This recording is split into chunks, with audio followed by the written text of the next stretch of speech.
حمدا كثيرا طيبا مباركا فيه نحمده ونستعينه ونستغفره ونعوذ بالله من شرور انفسنا ومن سيئات اعمالنا من يهده الله فلا مضل له ومن يضلل فلا هادي له واشهد ان لا اله الا الله وحده لا شريك له واشهد ان محمدا عبده ورسوله ارسله بالهدى ودين الحق ليظهره على الدين كله ولو كره المشركون اللهم صل على محمد وعلى ال محمد كما صليت على ابراهيم وعلى ال ابراهيم انك حميد مجيد اللهم بارك على محمد وعلى ال محمد كما باركت على ابراهيم وعلى ال ابراهيم انك حميد مجيد اما بعد فان اصدق الحديث كتاب الله وخير الحدي حدي محمد صلى الله عليه وسلم وشر الامور محدثاتها وكل محدثة بدعة وكل بدعة ضلالة وكل ضلالة في النار أعوذ بالله من الشيطان الرجيم بسم الله الرحمن الرحيم يا أيها الذين آمنوا اتقوا الله حق تقاته ولا تموتن إلا وأنتم مسلمون يا أيها الناس اتقوا ربكم الذي خلقكم من نفس واحدة وخلق منها زوجها وبث منهما رجالا كثيرا ونساء واتقوا الله الذي تساءلون به والأرحام إن الله كان عليكم رقيبا يا أيها الذين آمنوا اتقوا الله وقولوا قولا سديدا يصلح لكم أعمالكم ويغفر لكم ذنوبكم ومن يطع الله ورسوله فقد فاز فوزا عظيما رب اشرح لي صدري ويسر لي امري واحلل عقدة من لساني يفقهوا قولي സ്നേഹം നിറഞ്ഞ സഹോദരങ്ങളെ സഹോദരിമാരെ വിശ്വാസികളെ നമ്മെ സൃഷ്ടിക്കുകയും പരിപാലിക്കുകയും നമുക്ക് ആവശ്യമുള്ള എല്ലാ അനുഗ്രഹങ്ങളും സദാ നമുക്ക് നൽകിക്കൊണ്ടിരിക്കുന്ന പരമകാരുണ്യവാനും കരുണാവാരിധിയുമായ അല്ലാഹു സുബ്ഹാനഹു തആലയുടെ കൽപ്പനകളും നിർദ്ദേശങ്ങളും അഷ്റഫുൽ ഖൽഖ് മുഹമ്മദ് മുസ്തഫ സ്വല്ലല്ലാഹു അലൈഹി വസല്ലമയുടെ ജീവിതചര്യകൾ കൂടുതൽ കേൾക്കാനും പഠിക്കാനും ജീവിതത്തിൽ നിലനിർത്തുവാനും ആത്മാർത്ഥമായി പരിശ്രമിക്കുകയും പ്രാർത്ഥിക്കുകയും ചെയ്യണമേ എന്ന് സ്നേഹത്തോടെ നിങ്ങൾ ഓരോരുത്തരെയും പ്രത്യേകമായി ഓർമ്മപ്പെടുത്തുകയാണ്. സഹോദരങ്ങളെ, സത്യവിശ്വാസികളെ, ഒരു സത്യവിശ്വാസിയായ ഒരു അടിമ അവൻ അല്ലാഹുവുമായി എപ്പോഴും ഏറ്റവും അടുത്ത് ബന്ധമുള്ളവരും നിരന്തരമായി തന്റെ ചെറുതും വലുതുമായ എല്ലാ ആവശ്യങ്ങളും അല്ലാഹുവിനോട് ചോദിക്കുകയും പ്രാർത്ഥിക്കുകയും ചെയ്യുന്നവനാണ്. പക്ഷേ ആളുകളുടെ അറിവില്ലായ്മ നിമിത്തം പ്രാർത്ഥനയുമായി ബന്ധപ്പെട്ട വിഷയങ്ങളിൽ, ദുആവുമായി ബന്ധപ്പെട്ട വിഷയങ്ങളിൽ പല തെറ്റായ സമീപനങ്ങളും തെറ്റായ രീതികളും ജനങ്ങൾ ഉപയോഗിക്കുന്നതായി നമുക്ക് കാണാൻ കഴിയും. അതുപോലെ തന്നെ പ്രാർത്ഥനയ്ക്ക് പാലിക്കേണ്ട അടവുകളോ പ്രാർത്ഥിക്കുന്ന വ്യക്തി സ്വീകരിക്കേണ്ട മര്യാദകളോ ഒന്നും പലപ്പോഴും പല പ്രാർത്ഥിക്കുന്ന ആളുകളുടെയും അവരുടെ ജീവിത രീതി നമ്മൾ കാണാറില്ല എന്നുള്ളത് വളരെ ഖേദകരമാണ്. അതുകൊണ്ട് പ്രിയപ്പെട്ടവരെ, സഹോദരങ്ങളെ, പ്രാർത്ഥനയുമായി ബന്ധപ്പെട്ട് റസൂലുള്ളാഹി സ്വല്ലല്ലാഹു അലൈഹി വസല്ലമ പഠിപ്പിച്ച ഒരു 10-ലധികം അശ്രദ്ധകൾ, 10-ലധികം ആളുകളിൽ വരുന്ന അബദ്ധങ്ങളെ ഇൻഷാ അല്ലാഹ് നമ്മൾ പഠിക്കുകയാണ്. നമ്മുടെ വീഴ്ചകളും പോരായ്മകളും നമ്മൾ തിരുത്താൻ പ്രാർത്ഥനാ രംഗത്ത് നമ്മൾ ശ്രദ്ധിക്കുകയാണ്. അതിലൊന്ന്, റസൂലുള്ളാഹി സ്വല്ലല്ലാഹു അലൈഹി വസല്ലം പറഞ്ഞു, മാ മിൻ മുസ്ലിമിൻ യദ്ഉ ബിദഅവത്തിൻ ലൈസ ഫിഹാ ഇസ്മുൻ വലാ ഖതിഅത്തു റഹിം ഇല്ലാ അഅതഹു അല്ലാഹു ബിഹാ ഇഹ്ദാ സലാസ്. ഒരു മുസ്ലിമായ ഒരു മനുഷ്യൻ അവൻ അല്ലാഹുവിനോട് പാപം ചെയ്യാൻ വേണ്ടിയോ കുടുംബ ബന്ധം മുറിക്കാൻ വേണ്ടിയോ അവൻ പ്രാർത്ഥിക്കാത്തിടത്തോളം കാലം അവന് അല്ലാഹു 3-ലൊരു രീതിയിൽ അവന് ഉത്തരം നൽകും.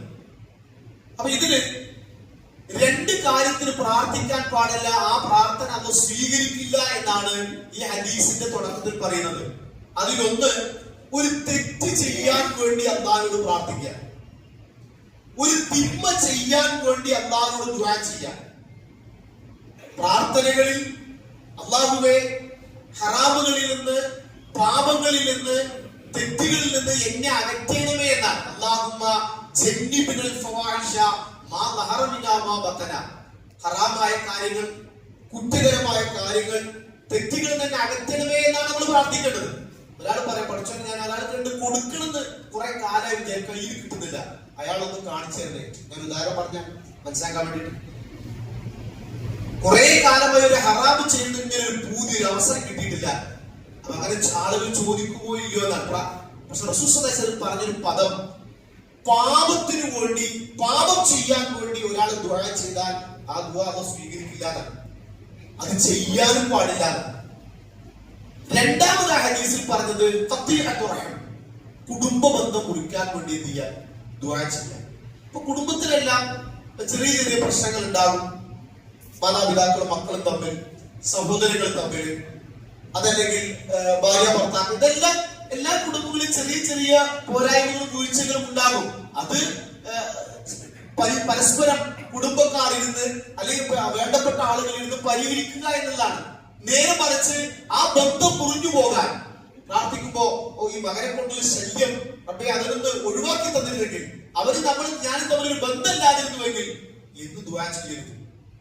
മക്കൾക്കെതിരെയോ ഹദീസ് വേറെ വരും. എന്നാലും കുടുംബ ബന്ധം വളരെ എന്നാണ്. കുടുംബ ബന്ധം മുറിക്കുന്നവൻ സ്വർഗത്തിൽ പ്രവേശിക്കില്ല എന്നാണ് അത്രയും ഗൗരവമാണ്. അപ്പൊ അതുകൊണ്ട് ഇപ്പൊ ചില ആളുകൾ, ഇപ്പൊ മക്കൾ, ഇപ്പൊ മരുമക്കൾ തമ്മിൽ അല്ലെങ്കിൽ മരുമകളും അമ്മായിട്ട് തമ്മിൽ പ്രശ്നങ്ങൾ ഉണ്ടാവും വീടുകൾ, അല്ലെങ്കിൽ വീട്ടിൽ അങ്ങനെ. അപ്പോ ഇവരൊന്ന് ഒഴിവാക്കിയെങ്കിൽ, ഇവർ തമ്മിലൊന്ന് ബന്ധമൊന്ന് വേർപിരിഞ്ഞെങ്കിൽ എന്ത് പ്രാർത്ഥിക്കാൻ ഒരാൾക്ക് അനുവദമല്ല, ആ പ്രാർത്ഥന ഒന്ന് സ്വീകരിക്കുകയുമില്ല. അത് മനസ്സിലാക്കാൻ 2 കാര്യം. അത് നബി സല്ലല്ലാഹു അലൈഹി വസല്ലം പറഞ്ഞത് മൂന്നാമതൊരു വിഷയമായിട്ട് അതിൽ പഠിപ്പിക്കുന്നത്, നമ്മുടെ പ്രാർത്ഥനകളെല്ലാം ശ്രദ്ധിക്കണം. കാരണം ആളുകളുടെ അശ്രദ്ധ നിമിത്തം പ്രാർത്ഥനയല്ല ഇബാദത്ത് വരെ ഒഴിവാക്കിയ ആളുകളുണ്ട്. പള്ളിയിലേക്ക് വരാതെ, ഞാനൊരു ചെറുപ്പക്കാരെ കണ്ടു, വളരെ സജീവമായി പള്ളിയുടെ മുന്നിലെ വീട്, ഒരു 2-3 വീട് അപ്പുറത്താണ്. സ്ഥിരമായി പള്ളിയിലേക്ക് വന്നിരുന്ന ഒരാള് കുറെ സമയം പള്ളിയിലല്ല. അപ്പൊ എന്തെങ്കിലും പള്ളിക്ക് വരാൻ നിസ്കരിക്കാതെ അദ്ദേഹം പറഞ്ഞതാണ് ഒരു കാരണം, ഞാൻ കുറെ കാലം വീട്ടിൽ ദാരിദ്ര്യവും പട്ടിണിയും പ്രയാസവും രോഗമൊക്കെയാണ്, കുറെ കാലമായി ദുആ ചെയ്യുന്നു, ഞാൻ പ്രാർത്ഥിച്ചിട്ട് എനിക്ക് പഠിച്ചൊരു ഉത്തരം തന്നില്ല. അതുകൊണ്ട് ഞാൻ പ്രാർത്ഥനയല്ല, നിസ്കാരത്തിലൂടെ പ്രാർത്ഥനയല്ല, പള്ളിക്ക് വരവന്നെ ഒഴിവാക്കിയത് അറിവില്ലായ്മയാണ്. അപ്പൊ ഈ ഹദീസ് ഞാൻ അദ്ദേഹത്തിന് കേൾപ്പിച്ചു കൊടുത്തു. പിന്നെ അൽഹംദുലില്ലാഹ് വലിയ മാറ്റം ഉണ്ടായി. ഞാൻ പറഞ്ഞത് 3-ാമതൊരു രീതിയിലാണ് അല്ലാഹു സുബ്ഹാനഹു വ തആല നമ്മുടെ പ്രാർത്ഥനയ്ക്ക് ഉത്തരം നൽകുന്നത്. അതിലൊന്ന് റസൂൽ പറഞ്ഞു, ഒന്നുകിൽ നിങ്ങൾ പ്രാർത്ഥിച്ചാൽ ആ പ്രാർത്ഥനയ്ക്ക് അല്ലാഹു വേഗത്തിൽ ഉത്തരം നൽകും, അത് സ്വീകരിക്കും. അത് ചിലപ്പോ അടുത്ത സെക്കൻഡിൽ തരാം, അടുത്ത മണിക്കൂറുകളിൽ തരാം. ചിലപ്പോ ഏതായാലും ഈ ദുനിയാവ് വെച്ച് ആ പ്രാർത്ഥനയ്ക്ക് ഉത്തരം ലഭിക്കും. അത് ചിലപ്പോ ഓരോരുത്തരുടെ സാഹചര്യം, അത് നമുക്ക് അത് ലഭിച്ചാൽ ഹൈറാണോ ഷർറാണോ എന്നുള്ളത് നമ്മളെക്കാൾ അറിയുന്നത് പഠിച്ചോരാനാണ്. നമ്മള് ചെറിയ കുട്ടികളുടെ കയ്യിൽ കത്തി കൊടുക്കാറില്ലല്ലോ. ഇപ്പൊ ഉമ്മ കത്തി തരി നിന്ന് ചെറിയ കുട്ടികളോട് നമ്മളോട് പറഞ്ഞാൽ ആ കുട്ടിയെ പരിഗണിച്ചാൽ ആ കുട്ടി ചോദിക്കുന്ന ഒരു കത്തി അത് ഉപയോഗിച്ചാൽ അത് അപകടം ഉണ്ടാകുന്ന രക്ഷിതാവ് നിലക്കറിയും. ഞാൻ പറഞ്ഞു വന്നത്, നമുക്കത് കിട്ടിയാൽ, ഇപ്പോൾ കിട്ടിയാലേ, അതല്ലെങ്കിൽ അത് നമുക്ക് ഗുണകരമാണോ ദോഷമാണോ. 18-19 വയസ്സ് വരെ മകൻ ലൈസൻസ് എടുക്കാൻ വേണ്ടി കാത്തിരുന്നു. ഇപ്പൊ ഇടത്തനാട്ടിൽ വരുന്ന 2 സംഭവങ്ങളാണ്. ലൈസൻസ് കിട്ടിയ 2 ദിവസം കഴിഞ്ഞ് പുതിയ വാഹനത്തിൽ 2 ചെറുപ്പം, നമ്മുടെ മഹലിൽ 2 കുട്ടികൾ ആക്സിഡന്റ് ആയി മരണപ്പെട്ടു. അപ്പൊ പുറത്തു കൊടുക്കുമാറാട്ടെ. ആലോചിച്ചു, ലൈസൻസ് കിട്ടാൻ കാത്തിരിച്ചത്, അത് കിട്ടിയിട്ട് പോകണം. എന്നിട്ട് വാഹനം എടുത്തു, പുതിയ വാഹനം എടുത്തു കൊടുത്തു. ഇപ്പൊ എന്തായത്? ആ വാഹനം അതൊരു പരീക്ഷനാണ്, അതൊരു കഥാണ്, തീരുമാനമാണ്. അപ്പൊ അത് ഹൈറാണോ ഷെറാണോ ഈ കുട്ടിയുടെ കാരണം കുറെ സമയമായി ഉപ്പാട് ചോദിക്കുന്നു. ഇപ്പൊ വരെ ലൈസൻസ് കിട്ടിയിട്ട് തരുള്ളൂ. 2 ദിവസം വാഹനം വാങ്ങി 2 ദിവസത്തിൽ 2 കുട്ടികൾ ആക്സിഡന്റ് ആയി മരിക്കാണ്. നമ്മുടെ മഹലിലെ കുട്ടികളാണ്. അപ്പൊ എന്ത് സംഭവം? അല്ലാതെ തീരുമാനമാണ് കഥ. അപ്പോ അത് ആ കുട്ടിയെ സംബന്ധിച്ചിടത്തോളം, അതുകൊണ്ടാണ് വാഹനം ചിലത് പിന്നീട് പറയുന്നാലും വാഹനം വാങ്ങുമ്പോൾ ഒരു പ്രാർത്ഥന ഉണ്ട്. വാഹനം, അതുപോലെ വിവാഹം കഴിക്കുമ്പോ, ഒരു വൃദ്ധന് വീട്ടിലൊരു ജോലിക്കാരൻ ലഭിക്കുമ്പോ പ്രസ്തുതപ്പെട്ടൊരു പ്രാർത്ഥന പഠിക്കും. നമ്മളൊക്കെ കേൾക്കണം. എനിക്കൂടെ പല ആളുകളും ആ വിഷയത്തിൽ അശ്രദ്ധരാണ്. അല്ലാഹുമ്മ അസ്അലുക ഖൈറഹ ഖൈറ മാ ജബൽതഹ അലൈഹി വഅഊദു ബിക മിൻ ശർരിഹ വശർരി മാ ജബൽത അലൈഹി. അല്ലാഹു ഇതിന്റെ ഖൈറും ഞാൻ നിന്നോട്, എന്താണ് വാഹനമാണെങ്കിലും ഖൈർ ഞാൻ ചോദിക്കുന്നു, ഇതുകൊണ്ടുണ്ടാകുന്ന ഷെറിൽ നിന്ന് ഞാൻ അല്ലാഹുവോട് അഭയം തേടുന്നു എന്ന് എല്ലാവരും പ്രാർത്ഥിക്കണം. അപ്പൊ അത് പലരും അശ്രദ്ധരാണ്. ഞാൻ പറഞ്ഞു വന്നത്, സൂചിപ്പിച്ചത്, ഒന്നുകിൽ നമ്മുടെ ദുആ അതേ പെട്ടെന്ന് ലഭിക്കാം, എന്നാൽ ഈ ദുനിയാവ് വെച്ച് ചിലപ്പോൾ ലഭിക്കാം. ചിലർ കാലതാമസം എടുക്കും. ഒരു സന്താനത്തിന് വേണ്ടിയുള്ള പ്രാർത്ഥന പഠിക്കുന്നു പല ആളുകളും. അതൊരു വലിയ നമുക്കറിയാം. ഒരു കുട്ടി ഇല്ലാത്ത ഒരാളെ സംബന്ധിച്ചിടത്തോളം, നമ്മള് മക്കളുള്ള ഒരാളെ സംബന്ധിച്ചിടത്തോളം അതിന്റെ പ്രയാസം, അല്ലെങ്കിൽ ആ കുട്ടി ഇല്ലാത്തവന്റെ വിഷമം നമുക്ക് പറഞ്ഞറിയിക്കാൻ കഴിയില്ല. അതിനാണ് അല്ലാഹു സുബ്ഹാനഹു 2 നബിമാരുടെ ചരിത്രം, 2 നബിമാർക്ക് മക്കളെ കൊടുക്കാൻ വൈകിയത് ഇങ്ങനെ വരുന്ന ജനങ്ങൾക്ക് ഒരു പാഠമാകാൻ വേണ്ടിയാണ്. അല്ലെങ്കിൽ അതൊക്കെ നേരത്തെ കൊടുത്തു. ഇബ്രാഹിം 85 വയസ്സായിട്ടാണ് ഒരു കുട്ടിയെ കൊടുത്തത്. അതിന് എത്ര സമയം എടുത്തത്? ഇനി വരുന്ന ആളുകൾക്ക് ഒരു പാഠാകണം.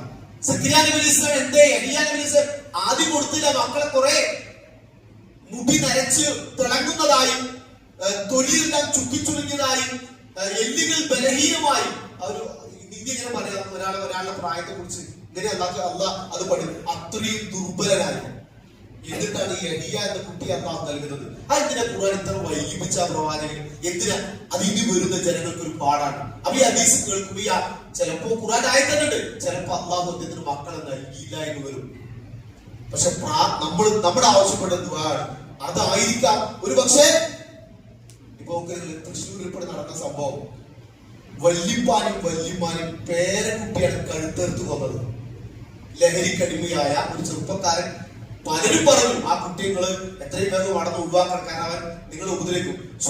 അതായത് നമുക്കറിയാം, നമ്മുടെ മക്കളെക്കാൾ നമുക്ക് സ്നേഹമാണ് പേരക്കുട്ടികളെ. വല്യപ്പന്മാർക്ക് അറിയാലോ, അത്ര സ്നേഹമായിരിക്കും. ആ പേരക്കുട്ടിയാണ് സ്വന്തം വല്യപ്പയുടെ കഴുത്തെടുത്ത് ഇങ്ങനെ സിറ്റൗട്ട് കൊണ്ടുവച്ചിരിക്കുകയാണ്. ഒരാൾ സ്നേഹം ലഹരിക്കടിമയായിട്ട്. ചെറുപ്പക്കാരൻ, അവിടെ ഒരു 30 വയസ്സിന് താഴെയുള്ളൂ. അപ്പൊ എന്ത് സംഭവിച്ചു? അതാണ് ഞാൻ പറഞ്ഞത്. ഇത്തരം കുറ്റകൃത്യങ്ങൾ, ഇത്തരം പാപങ്ങൾ, അപ്പൊ ചിലപ്പോ മക്കളെ തരാതെ ഒരു പക്ഷെ ആ മക്കൾ നമുക്ക് എതിരായി മാറാതിരിക്കാൻ വേണ്ടിയായിരിക്കും. അതിലായിരിക്കും ചിലപ്പോ ഹൈർ. പക്ഷെ ആ ഹൈർ നമുക്കറിയില്ല. അപ്പൊ അതുകൊണ്ട് ഒന്നുകിൽ നമ്മൾ പഠിക്കുക. നമ്മളെ പ്രാർത്ഥന, എല്ലാവരും പ്രാർത്ഥിക്കുന്നവരാണ്, നിരന്തരമായി ദുആ ചെയ്യുന്നവരാണ്. ഉത്തരം കിട്ടുന്ന സമയങ്ങളിലെല്ലാം നമ്മൾ പ്രാർത്ഥിക്കുന്നവരാണ്. ചിലപ്പോ അത് കിട്ടും, ചിലപ്പോ അല്പം വൈകും. അപ്പൊ ഇതിലെല്ലാം നമ്മുടെ ചരിത്രമുണ്ട്. ഇതിലെല്ലാം ഖുർആനിൽ അതിൻ്റെതായ പ്രവാചകന്മാരുടെ ചരിത്രം. അയ്യൂബ് നബി അലൈഹിസ്സലാം രോഗം ഏകദേശം 20 അതായത് 10-18 വർഷം കഴിഞ്ഞ ശേഷമാണ് ആ രോഗം മാറുന്നത്. അള്ളാഹിനെ സംബന്ധിച്ചിടത്തോളം സെക്കൻഡുകൾ കൊണ്ട് മാറ്റാലോ. അതിന് പകരം ഒരു നബിയെ പരീക്ഷിച്ചത് ആ നബിയുടെ ചരിത്രം പറയുമ്പോൾ ഖുർആൻ പറഞ്ഞത് അത് അള്ളാഹുവിനെ ഇബാദത്ത് ചെയ്യുന്നവർക്ക് ഒരു ഗുണപാഠമാകാൻ വേണ്ടിയാണ്. അപ്പൊ നമ്മള് ഇന്ന് രാവിലെ മരുന്ന് കഴിച്ച് വൈകുന്ന അല്ലെങ്കിൽ അടുത്ത സെക്കൻഡിന് അടുത്ത മിനിറ്റ് മാറും. ചിലപ്പോ അല്പം വൈകും, ചില 2 ദിവസമാവും, ചിലപ്പോ ഒരാഴ്ച എടുക്കും, ചിലപ്പോ 1 മാസം, ചിലപ്പോ ആ രോഗമായിരിക്കാം അയാളുടെ മരണ കാരണം. പക്ഷെ അത് അയാളുടെ പരലോക വിജയത്തിന് ചിലപ്പോൾ കാരണമാകും. അപ്പൊ ഒന്നത് പഠിക്കാം. നമ്മുടെ ദുആ സ്വീകരിക്കും, ദുനിയാവിൽ വെച്ച് തന്നെ ലഭിക്കും. 2 റസൂൽ സല്ലല്ലാഹു അലൈഹി വസല്ലം പറഞ്ഞത് ആ ദുആയില് ചിലപ്പോ ആ പ്രാർത്ഥന അല്ലാഹു ദുനിയാവിൽ നമുക്ക് ഉത്തരം നൽകില്ല.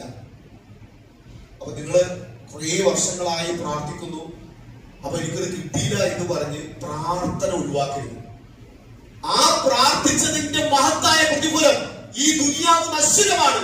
ഇതിനേക്കാൾ മികച്ച നശിക്കാത്ത ശാശ്വതമായ ഒരിക്കലും നഷ്ടപ്പെട്ടു പോകാത്ത വലിയ അനുഗ്രഹങ്ങൾ ലഭിക്കുന്ന സ്വർഗീയ ലോകത്ത് ഇതിന്റെ മഹത്തായ പ്രതിഫലം നിങ്ങൾ അനുഭവിക്കും. നോക്കൂ, നിങ്ങൾ നമ്മൾ മനസ്സിലാക്കാൻ വേണ്ടി പറയാൻ, ഇപ്പൊ ഒരു വാടക വീട്ടിൽ ജനിച്ച ഒരു കുട്ടി വളരെ സാമ്പത്തികമായി വളരെ ദാരിദ്ര്യവും പട്ടിണിയൊക്കെ ഒരു നല്ലൊരു വീട്ടിൽ സ്വന്തമായ ഒരു വീട്ടിൽ താമസിക്കുന്ന ആഗ്രഹത്തോടു കൂടി പ്രാർത്ഥിച്ചും അധ്വാനിച്ചും കഠിന പരിശ്രമം നടത്തിയും ഒരു പക്ഷേ അതൊന്നും സാധ്യമാകാതെ ഈ ലോകത്ത് ഇവിടെ പറഞ്ഞ് എത്രയോ ആളുകൾ, ആയിരക്കണക്കിന് ആളുകൾ ഉണ്ടെന്ന് പറയാം.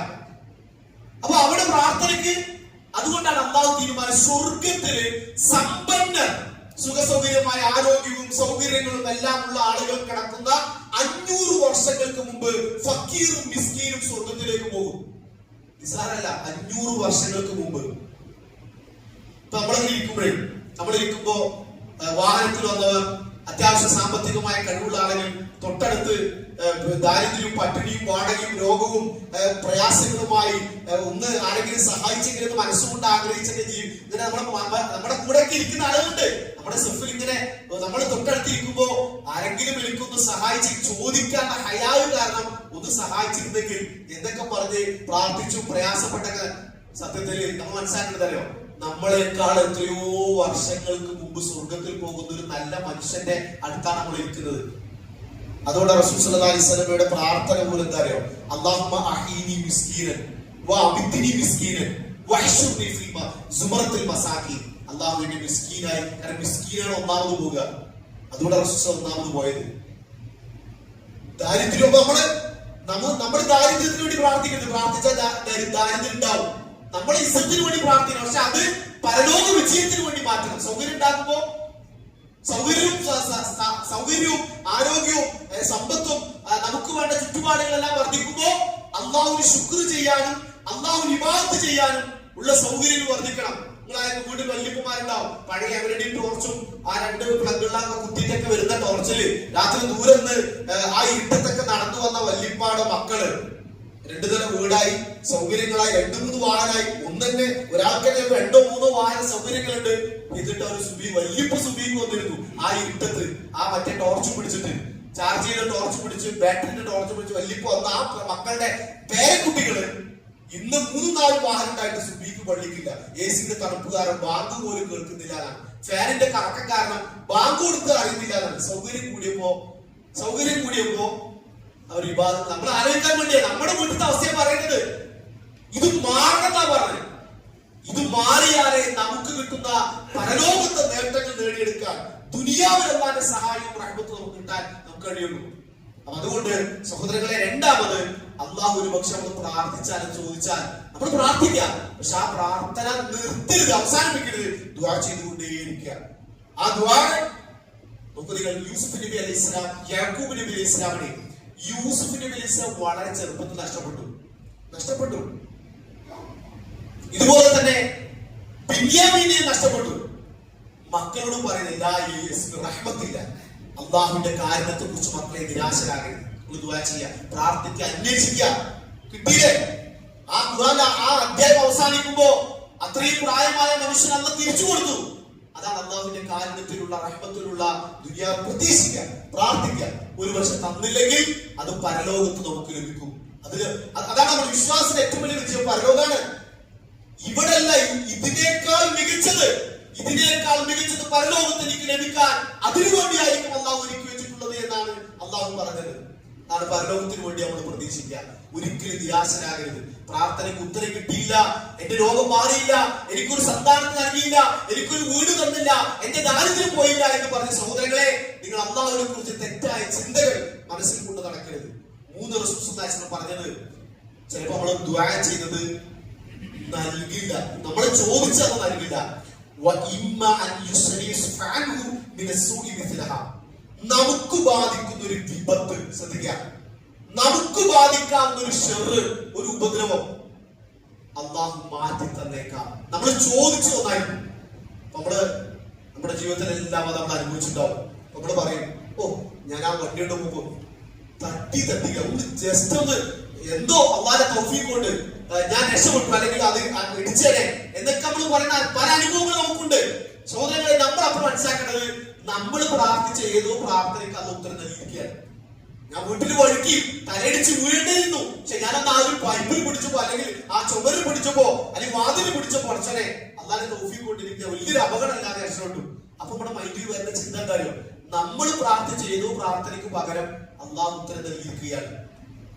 അപ്പൊ നമ്മൾ അങ്ങനെയാണ് മനസ്സിലാക്കേണ്ടത്. വിശ്വാസികൾ എന്ന നിലയ്ക്ക് നമ്മൾക്ക് ബാധിക്കുന്ന ഏതെങ്കിലും ഒരു വിപത്തിൽ നിന്ന് അത്ഭുതകരമായി നമ്മൾ രക്ഷപ്പെട്ടാൽ അതിന് അൽഹംദുലില്ലാഹ്, എന്റെ ദുആ അല്ലാഹു സ്വീകരിക്കും. ഏതോ ഒരു പ്രാർത്ഥന ഞാൻ ചോദിച്ചതല്ല എനിക്ക് തന്നത്, എനിക്ക് ബാധിക്കുന്ന ഒരു വിപത്താണ് അല്ലാഹു മാറ്റിയത് എന്ന് നമ്മൾ തിരിച്ചറിയാം. ഇത് സത്യത്തിൽ ഈ ഹദീസൊക്കെ വലിയ ആശ്വാസമാണ്, വലിയ പ്രതീക്ഷയാണ്. അള്ളാഹുവിനോട് കൂടുതൽ അടുക്കാനും കൂടുതൽ ബന്ധം ചേർക്കാനും സഹോദരങ്ങളെ നമ്മൾ ഈ ഹദീസ് സഹായിക്കും.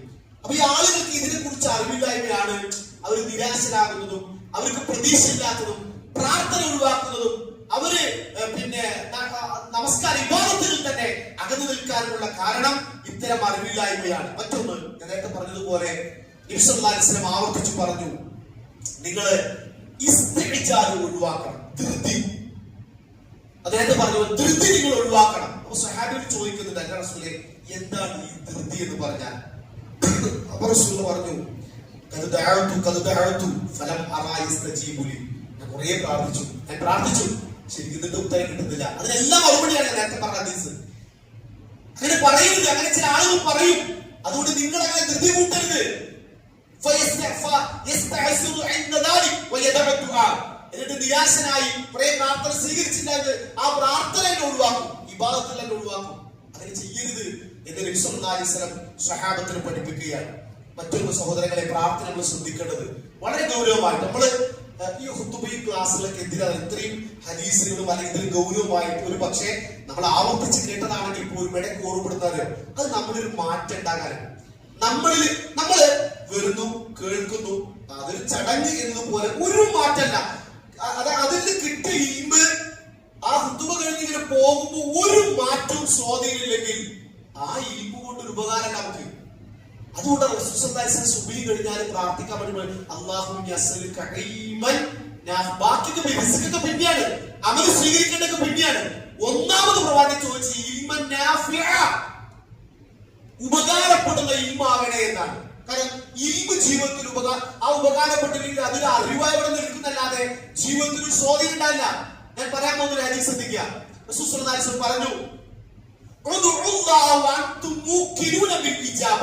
നിങ്ങൾ അല്ലാഹുവോട് പ്രാർത്ഥിക്കുമ്പോ വളരെ ഉറപ്പോടുകൂടി ഉത്തരം കിട്ടണമെന്ന ആത്മാർത്ഥതയോടുകൂടെ നിങ്ങൾ പ്രാർത്ഥിക്കുക. വളരെ എനിക്ക് എന്റെ പ്രാർത്ഥന ഒന്ന് സ്വീകരിക്കണം എന്ന് പറഞ്ഞ് പ്രാർത്ഥിക്കുക. നിങ്ങൾ അറിയണം, അല്ലാഹു പ്രാർത്ഥനയ്ക്ക് ഉത്തരം നൽകുകയില്ല. ആരുടെ? അശ്രദ്ധമായി അല്ലാഹുവിനെ അനുസരിക്കാതെ അശ്രദ്ധമായി കഴിയുന്ന ഹൃദയത്തിൽ നിന്നും ഉയരുന്ന പ്രാർത്ഥന അല്ലാഹു സ്വീകരിക്കില്ല. ആളുകൾ പ്രാർത്ഥിക്കുന്നുണ്ട്, പക്ഷെ അത് ഒരു വാചകത്തിൽ ഇങ്ങനെ ഇവിടുന്ന് വരുന്നില്ല. ഹൃദയത്തൊക്കെ അശ്രദ്ധമാണ്. എന്താ അങ്ങനെ പറയുന്നുണ്ട്, നിങ്ങൾ ചൊല്ലുന്നുണ്ട്, നിങ്ങൾ ചൊല്ലുന്നുണ്ട് എന്നല്ലാതെ എന്താണ് ആ പ്രാർത്ഥന എന്ന് ചൊല്ലുന്ന ആളുകൾക്ക് പോലും അറിയുന്നില്ല. നമ്മള് സാധാരണ ആളുകളെ ആക്ഷേപിക്കാൻ നമുക്ക് പലപ്പോഴും നമ്മുടെതല്ലാത്ത മഹല്ലുകളിലൊക്കെ ഓരോ വക്ത് കഴിഞ്ഞാലും ഇങ്ങനെ എന്ത് ചെയ്യും, ഇമാമ് പ്രാർത്ഥിക്കും. ഓരോ വക്ത് സാധാരണ എല്ലാ വക്ത് കഴിഞ്ഞാലും സുബ്ഹാൻ മനസ്സിലാക്കാൻ വേണ്ടി ഇത് നിങ്ങൾ ഏതെങ്കിലും വിഭാഗിതയായി മനസ്സിലാക്കരുത്. അതായത് മറ്റേ പള്ളിയിൽ പോയപ്പോ അവരെ കുറിച്ച് കുറ്റം പറയുന്നു, ഇവിടെ അങ്ങനെ മനസ്സിലാക്കരുത്. എല്ലാ ജമാഅത്ത് കഴിഞ്ഞാലും നബി സല്ലല്ലാഹു അലൈഹി വസല്ലം സുബ്ഹാനല്ലാഹ് അൽഹംദുലില്ലാഹ് അല്ലാഹു അക്ബർ ദിക്ർ ചൊല്ലണം. അത് 100 തയ്ക്കാൻ ലായിലാഹ് ചൊല്ലണം, ലായിലാഹ് ചൊല്ലണം. പിന്നെ ആയത്തുൽ കുർസി അങ്ങനെ ഓരോന്നും പഠിപ്പിച്ചിട്ടുണ്ട്. നിങ്ങൾ നോക്കി പല പള്ളികളും പ്രാർത്ഥിക്കുന്ന ആളുകളൊക്കെ മഗ്‌രിബിനൊന്നും മിക്ക പള്ളികളിലും സലാം വീട്ടുകാരുടെ പ്രാർത്ഥനയാണ്. അപ്പൊ എന്തെങ്കിലും ചോദിക്കാത്തത്, ഇതൊന്നും സുബ്ഹാൻ മറ്റു ഭക്തി ചെല്ലുന്ന എന്തേ സുബ്ഹാനല്ലാഹ് അല്ലാഹു ചൊല്ലാത്തത്? അപ്പൊ അവർക്കനുസരിച്ച് എന്ത് ചെയ്യാം, ആളുകൾ മതനിയമങ്ങളും സൗകര്യമാക്കാൻ. ഞാൻ പറഞ്ഞത് ഇമാം കുറെ പ്രാർത്ഥിച്ചു. പ്രാർത്ഥിച്ചിട്ട് കുറെ ആളുകൾ ഇരുന്ന് ആമീൻ പറഞ്ഞു. പിരിഞ്ഞു പോകുമ്പോ നിങ്ങൾ എന്താണ്, ഞാൻ ഒരാളെ കണ്ടിനെ പ്രാർത്ഥിച്ചത് ഞാൻ തൊട്ടടുത്തിട്ടില്ലേ. അപ്പൊ അദ്ദേഹം ഇങ്ങനെ കുറെ ആമീൻ പറഞ്ഞു.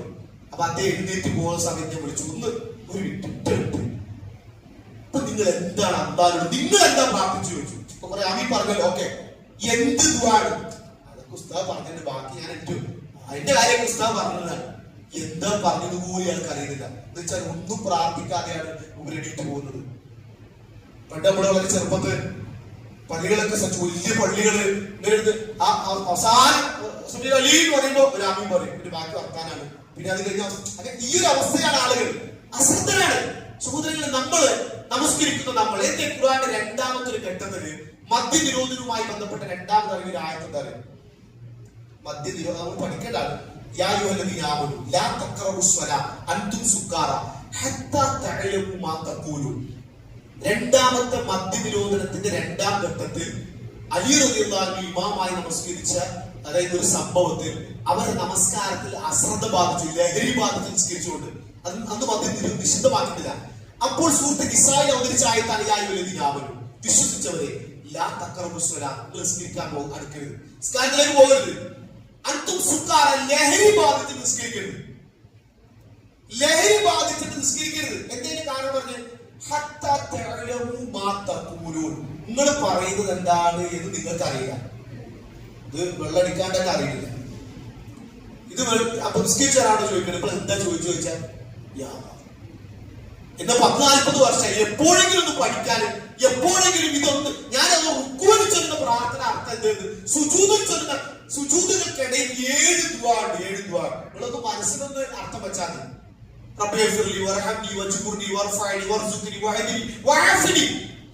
ഇഹലോകവും പരലോകവും കിട്ടുന്ന പ്രാർത്ഥനയാണ്. 40 വർഷം 50 വർഷം നിസ്കരിച്ചിട്ടും ഇപ്പോഴും അതിന്റെ അർത്ഥം അറിയില്ല.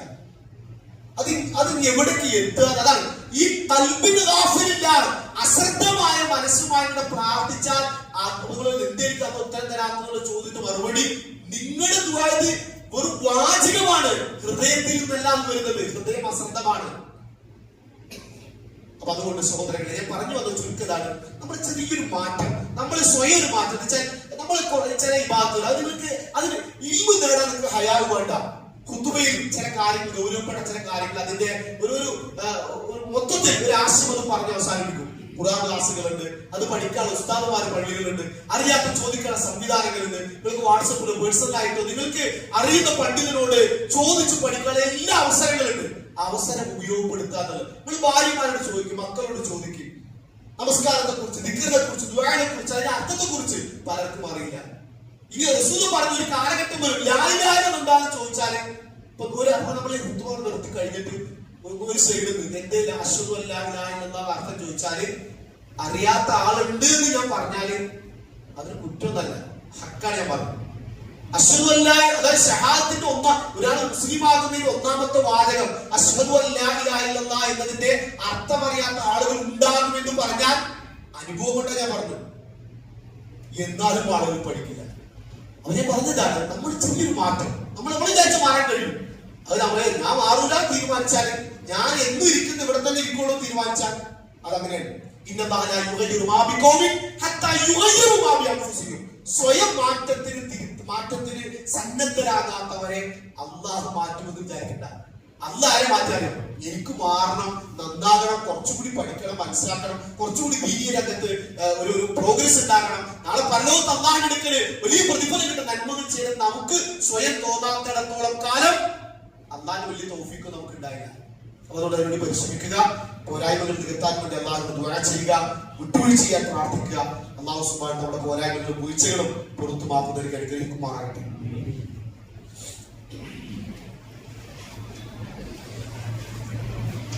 الحمد لله رب العالمين حمدا كثيرا طيبا مباركا فيه وصلى الله على نبينا محمد وعلى اله وصحبه اجمعين والحمد لله رب العالمين.